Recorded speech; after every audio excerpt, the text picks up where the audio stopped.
The live TV, सच सबसे आगे। नमस्कार, द लाइव टीवी आप देख रहे हैं, आपके साथ मैं हूं आदित्य कुमार। विपक्ष की जब पहली बैठक बेंगलुरु में हुई थी, तभी भारतीय जनता पार्टी के नेताओं के पसीने छूटने लगे थे। और जब तारीख तय की गई थी, बेंगलुरु में एक बैठक होनी है, सोनिया गांधी उसका नेतृत्व कर रही हैं, सभी पार्टियों को न्योता भेजा गया है, तो उसके बाद से ही भारतीय जनता पार्टी का जो एनडीए गठबंधन है वो वहां भी तैयारी चल गई थी। प्रधानमंत्री जो है बाकायदे मीटिंग उन्होंने ली थी। दरअसल ये डर ही था, और पहली बार में जो मास्टर स्ट्रोक चला गया था वो इंडिया नाम का था, और 26 विपक्षी दल एकजुट हुए थे, तो टेंशन तो बढ़ी गई थी। अब एक और मास्टर स्ट्रोक विपक्षी गठबंधन की तरफ से चला गया है, जिसमें भारतीय जनता पार्टी पूरी तरीके से फंसती हुई नजर आएगी। वो है जातिगत जनगणना। इसको लेकर पूरी तैयारी की जा रही है। विपक्ष की सारी पार्टियां अपना अपना खाका तैयार कर रही हैं। उत्तर प्रदेश में अखिलेश यादव इसको लेकर सक्रिय नजर आ रहे हैं। वहां अगर बात की जाए बिहार में, तो चाहे वो तेजस्वी यादव हो या नीतीश कुमार हो, सब इसके पक्ष में दिखाई दे रहे हैं। तो ये आप समझ लीजिए कि इस मुद्दे पर जरूर घिरने वाली है, क्योंकि जातिगत जनगणना का जाल क्यों बिछा रहा है विपक्ष, भाजपा को लग सकता है झटका। ये हिंदुस्तान की हेडलाइन है कि मतलब एक ऐसा जाल बुना जा रहा है, या ऐसा स्ट्रोक कह लीजिए भारतीय जनता पार्टी के खिलाफ, जिसमें भारतीय जनता पार्टी फंस जाएगी और उसके पास कोई जवाब देने के लिए नहीं रहेगा। बेंगलुरु में हुई बैठक में विपक्ष ने एक बार फिर जातिगत जनगणना की मांग दोहराई थी।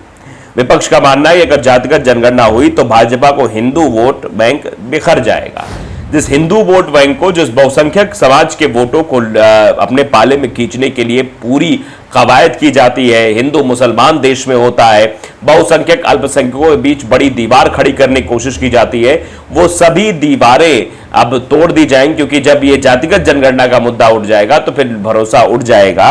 जो लोग अंधभक्ति के कारण भारतीय जनता पार्टी की तरफ रुख करते हैं, वो भी उनका जो है बंद हो जाएगा।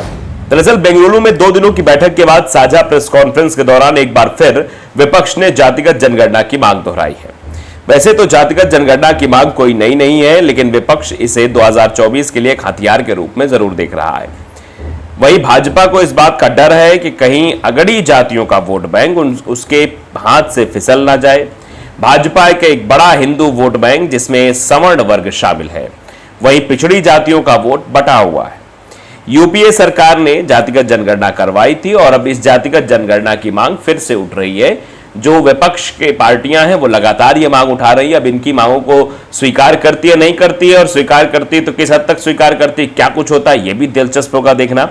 2010 से 11 की जनगणना में जातिगत जनगणना करवाई गई थी, लेकिन आंकड़े आज तक नहीं जारी किए गए। कर्नाटक में भी साल 2015 में जातिगत जनगणना करवाई गई, पर आंकड़े नहीं जारी किए गए। बिहार में नीतीश कुमार की सरकार ने जातिगत सर्वे कराना शुरू किया था, लेकिन अब यह मामला अदालत में है।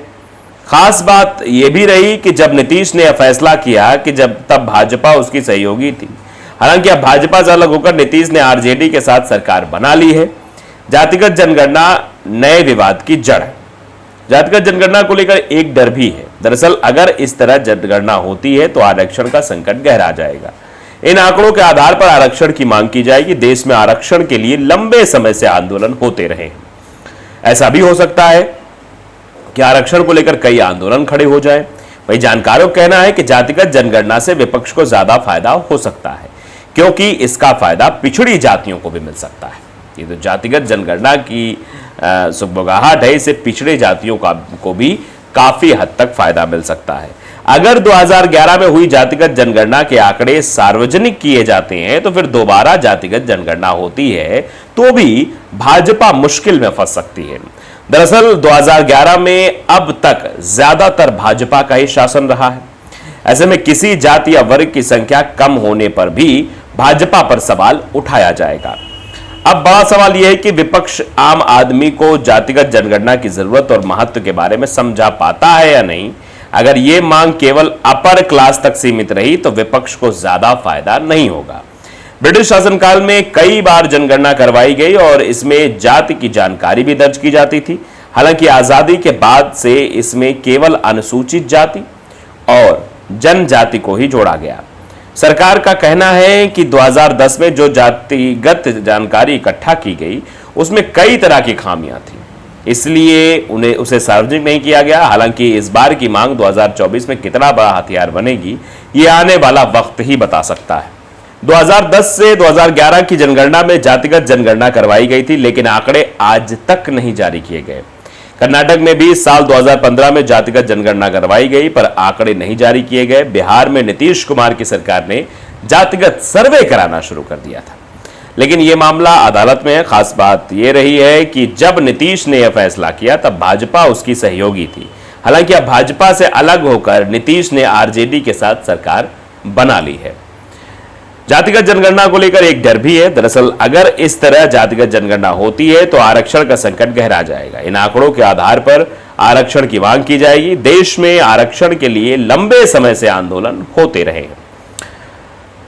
ऐसा भी हो सकता है कि आरक्षण को लेकर कई आंदोलन खड़े हो जाएंगे। वहीं जानकारों का कहना है कि जातिगत जनगणना से विपक्ष को फायदा हो सकता है, क्योंकि इसका फायदा पिछड़ी जातियों को भी मिल सकता है। अगर 2011 में हुई जातिगत जनगणना के आंकड़े सार्वजनिक किए जाते हैं तो फिर दोबारा जातिगत जनगणना होती है तो भी भाजपा मुश्किल में फंस सकती है। दरअसल 2011 से अब तक ज्यादातर भाजपा का ही शासन रहा है। ऐसे में किसी जाति या वर्ग की संख्या कम होने पर भी भाजपा पर सवाल उठाया जाएगा। अब बड़ा सवाल यह है कि विपक्ष आम आदमी को जातिगत जनगणना की जरूरत और महत्व के बारे में समझा पाता है कि नहीं। अगर यह मांग केवल अपर क्लास तक सीमित रही तो विपक्ष को फायदा नहीं होगा। ब्रिटिश शासनकाल में कई बार जनगणना करवाई गई और इसमें जाति की भी जानकारी दर्ज की जाती थी। हालांकि आजादी के बाद से इसमें केवल अनुसूचित जाति और जनजाति को ही जोड़ा गया। सरकार का कहना है कि 2010 में जो जातिगत जानकारी इकट्ठा की गई उसमें कई तरह की खामियां भी थी, इसलिए उसे सार्वजनिक नहीं किया गया। हालांकि इस बार की मांग 2024 में कितना बड़ा हथियार बनेगी आने वाला वक्त ही बता सकता है, लेकिन इस तरह की मांग से भारतीय जनता पार्टी बैकफुट पर जरूर नजर आएगी। दरअसल विपक्ष की प्लानिंग होनी शुरू हो गई है। पहले बैठक होती है, बैठक के बाद बीजेपी के नेताओं, बैठक से पहले ही बैठक के बाद भी बीजेपी नेताओं की बौखलाहट सामने आती, चाहे वो रविशंकर प्रसाद हो, विपक्ष की बैठक को लेकर तरह तरह टिप्पणी करते हैं कि देखिए दिल्ली में क्या हो रहा है, लेकिन अरविंद केजरीवाल विपक्ष की बैठक में जा रहे हैं। वो इंडिविजुअली टारगेट करने की कोशिश करते हैं, लेकिन सवाल ये भी है कि मणिपुर आखिरकार प्रधानमंत्री क्यों नहीं गए? प्रधानमंत्री जी को जाना चाहिए था।